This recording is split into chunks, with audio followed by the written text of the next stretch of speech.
Muito bem, estamos de volta com a opinião que recebe hoje o pré-candidato à presidência da República pelo Missão, o empresário, ativista, inclusive músico também, Renan Santos, e o nosso comentarista, o advogado Roberto Mohamed. Eu deixei no bloco anterior uma pergunta com relação à segurança pública, que é a grande preocupação da população brasileira, conforme atestam diversas pesquisas. Renan, como enfrentar o crime organizado e acrescentaria, o Brasil hoje já é um narco-estado? Começando no final da pergunta, o Brasil está num processo avançado para se tornar um narco-estado. Um modelo mexicano, um modelo colombiano de narco-estados, ou de repúblicas na América Central, que são casos clássicos. E ele está num modelo avançado porque ele tem dois tipos de ocupação. Uma a ocupação horizontal, que é a ocupação territorial, que quem faz a maior parte das vezes é o Comando Vermelho, mas, por exemplo, aqui na Baixada o PCC também faz. E há também a ocupação vertical, e ela é a ocupação nas instituições, dentro das polícias, dentro do mercado financeiro, dentro de ONGs, dentro da imprensa, dentro da política. Isso já está acontecendo. Quando você vê esses dois modelos, horizontal e a vertical, acontecendo, e a infiltração ficando em âmbito nacional, como a gente vê com o Comando Vermelho, e quase ao topo de quase todas as instituições como o PCC, nós podemos falar com um certo grau de segurança que a gente está quase lá. Estamos quase lá. Como enfrentar? Nós temos que dar a eles um status anômalo.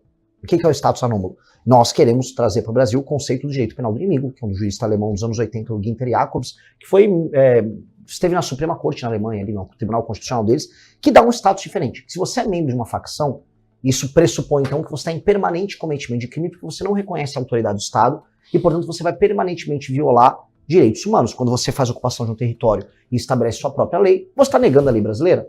Então, o que se pressupõe, por exemplo, que você não tem mais, vamos dizer, certas prerrogativas à hora de se defender que um cidadão normal vai ter. Se eu sou vou dar um exemplo aqui, se eu sou um assaltante não faccionado, eu tenho direito penal. Se eu sou um assaltante ligado a uma facção, eu tenho direito penal do inimigo. Porque ao ser membro de uma facção, eu não reconheço mais a lei brasileira. São dois elementos diferentes. E aí você não tem, por exemplo, a presunção de inocência. Se a polícia te pegou e você está catalogado como membro do Comando Vermelho, você vai preso na hora. E a lei tem que ser muito dura e o direito tem que ser muito rápido.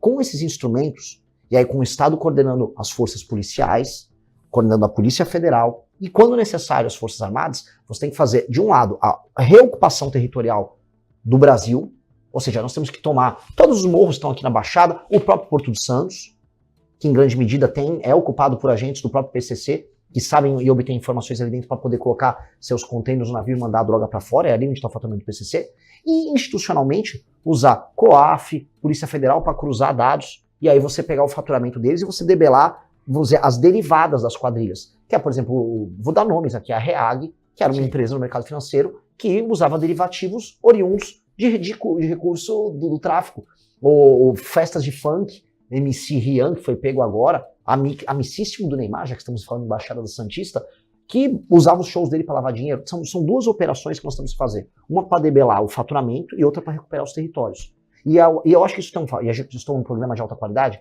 isso terá um efeito civilizacional no Brasil, um efeito quase fundador, porque a gente refunda a ideia de um Estado que atende o que é necessário. E as pessoas vão marcar. Se a gente conseguir fazer isso num governo, nós vamos marcar o Brasil como antes e depois. Antes e depois de um regime que olha o Estado como um ente que tem um papel fundamental na vida dos brasileiros na garantia da segurança.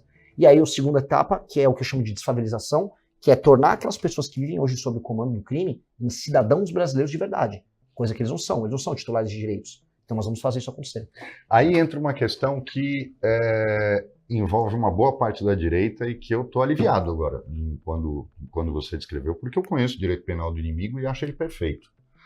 O que é muito distante de considerar a facção criminosa brasileira como organização terrorista, fazendo com que você possa ter uma ingerência de outro país na nossa vida, na nossa sociedade, porque os patriotas, e eu acho incrível uma pessoa se intitular patriota e prestar continência para a bandeira americana, enfiar uma bandeira de Israel no fiofó e sair numa passeata. Mas o mais importante, né, é que as pessoas esquecem, a máfia americana não é organização terrorista. Os Estados Unidos nunca consideraram. Facção criminosa é uma coisa, e acho perfeita a sua posição. Só que aí tem um risco. Eu queria só que você pensasse comigo nessa questão do risco.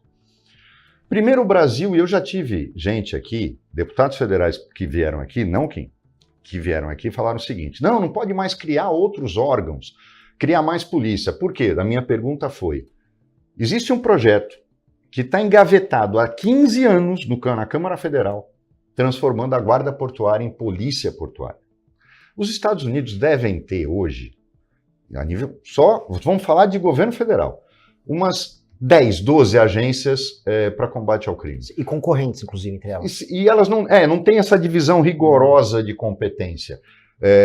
O ICE é só aquela que tem cara feia, mas você tem um serviço de imigração que tem poder de polícia, você tem polícia de fronteiras, e eu ouvi isso de um militar.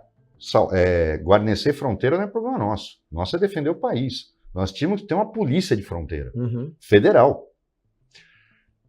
Vocês têm alguma coisa no programa de vocês que diga respeito a isso? Porque aí fica uma indagação naquilo que você falou.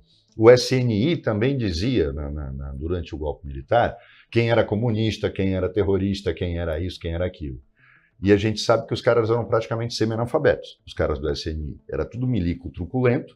Prenderam 3 estudantes de engenharia na porta do Mackenzie em 1967, chegaram para o delegado e falaram assim para ele: material subversivo, era um livro sobre bombas hidráulicas. O delegado quis prender os caras da Polícia do Seco na época. Então, como é que você pensa em relação a isso? Você também é contra mais instituições? Você tem uma visão que a gente tem que fazer como, por exemplo, os países desenvolvidos que têm várias agências trabalhando, porque isso gera até uma concorrência entre elas para quem mostra mais serviço? Ou você acha que tem que ser o modelo que está aí, que a gente já viu que não funciona? Olha, a gente tem um modelo hierarquizado e engessado, e quando a gente fala, inclusive, em inquérito policial, é mais engessado ainda e não funciona, tanto que o grau de eficácia que nós temos, a taxa de resolução de homicídio no Brasil é baixíssima. Nos Estados Unidos, quando a gente estava dando exemplo aqui, você tem aquela coisa, às vezes tem um policial de um condado, ele tá com um caso na mão, ele vai pegar o bandido, de repente chegam uns federais e pegam dele. Tira da competência. Porque eles concorrem. Eles concorrem, inclusive, por vezes, eles nem compartilham as informações da investigação com o outro, que um quer ganhar do outro na hora de pegar o cara. Então você tem até essa disputa institucional, que aqui no Brasil ela fica prejudicada. Então o modelo de inquérito policial no Brasil é muito, muito ruim, é muito, muito lento nisso. E eu creio sim que a gente tem que ter essa concorrência interinstitucional e não tem problema nenhum em criar áreas especializadas de atuação. A gente gosta muito disso, a gente está falando muito em fronteira, até porque a gente não vai conseguir derrotar o PCC só aqui no Porto Santos se eu não atuar lá no Mato Grosso do Sul. Nós temos que atuar nas duas áreas. E em todas as outras áreas em que entra a droga ou em que entra a arma, que torna, vamos dizer, funcional o trabalho do crime organizado. Então, isso não seria de maneira alguma um problema. E sobre a questão da definição do inimigo do jeito para o inimigo, a legislação que a gente tem que passar, ela tem que ser cristalina, para não dar nenhum espaço para que haja interpretações extensivas de quem é o inimigo. Critérios objetivos para definir se o cara é faccionado ou não. O que é uma facção e o enquadramento das facções. Por exemplo, você fala, a facção tem essas características, tudo muito definido, para você pegar apenas as facções criminosas, e aí depois a própria Polícia Federal, junto com a BIM, que seja, estabelecer, não, aqui está o PCC, aqui estão os agentes do PCC, e aí os órgãos estaduais, o Ministério Público e as polícias, eles podem fazer as investigações e falar, olha, esse sujeito aqui está enquadrado dentro do PCC, esse sujeito está enquadrado dentro do Comando Vermelho. Porque a gente não pode incorrer, volto a colocar uma coisa que é muito comum no Brasil, que é a zona cinzenta. A zona cinzenta é o que gera as interpretações extensivas e o abuso de poder. Me permita, só uma colocação em relação a essa que você está dizendo.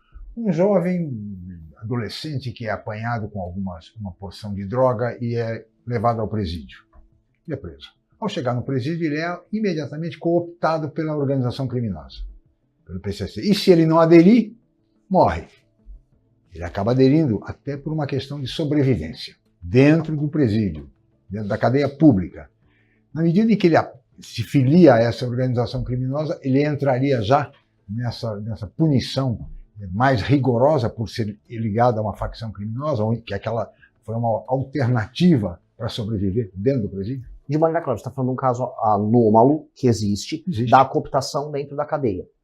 Uma das primeiras coisas que você tem que fazer, se você estabelece o Estado de Direito em todas as áreas do Brasil, é acabar com a ocupação na cadeia. Isso é a primeira coisa.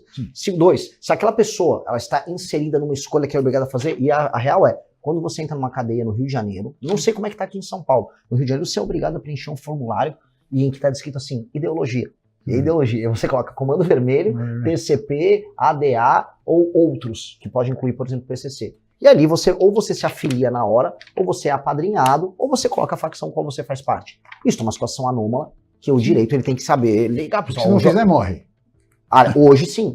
Hoje sim. Agora, a forma como você vai interpretar isso, junto com o sistema de justiça, o sistema penal brasileiro, é diferente do cara que está no morro com uma metralhadora. Se a pessoa foi obrigada a se afiliar ali, é diferente dela estar em permanente cometimento de crime. Isso já foi abordado por outras nações que já tiveram, que é uma coisa comum em nações de terceiro mundo, suas cadeias tomadas pelo crime organizado. Uma das primeiras coisas que a gente precisa fazer é retomar as cadeias. Só para eu tive no Pernambuco uma cadeia... Você é a favor de presídio privado? Não, acho que isso faz parte... Eu sou a favor de parcerias público-privadas na gestão do presídio, na parte, por exemplo, de atividades econômicas ali. Acho bacana, inclusive atividades profissionalizantes. Acho bom que tenha. Agora, faz parte do papel do Estado ter um monopólio da força. E ter e gerir o presídio faz parte disso. Porque senão a gente... Veja, eu defendo que o setor privado tenha participação em muita coisa. Só que também, se a gente começar a abolir a ideia de que o Estado é capaz de fazer o básico, aí o Estado não serve para nada. E o Estado consegue fazer coisas básicas. Quando o Estado se organiza para fazer, sai direitinho. Também não é anômalo como a gente imagina. O Estado, em muitas áreas, não funciona porque o sistema de recompensas e incentivos, ele é viciado. Se a gente acerta o sistema de incentivos, ele funciona.